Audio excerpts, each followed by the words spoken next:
Petrol case காலியாக போகுதா? வெறும் 9 நாள் தானா? பிரதமர் மோடி கொடுத்த சீரியஸ் வார்னிங். இனி நம்ம நிலைமை என்ன?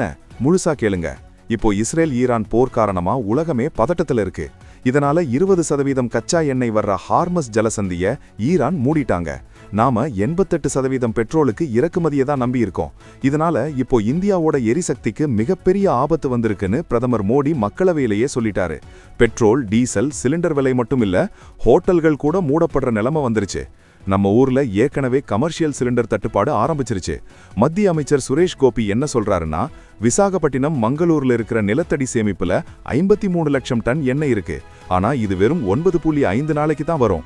பிரதமர் மோடி இதை பத்தி சொல்லும்போது, இது கொரோனா காலத்தை விட ஒரு பெரிய சோதனை காலம்னு சொல்லியிருக்காரு. பதுக்கல்காரங்க மேல கடுமையான நடவடிக்கை எடுக்க உத்தரவு போயிருக்கு.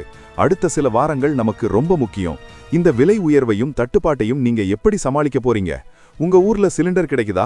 உடனே உங்க ஃப்ரெண்ட்ஸுக்கு ஷேர் பண்ணி அலர்ட் பண்ணுங்க. மறக்காம சப்ஸ்கிரைப் பண்ணுங்க.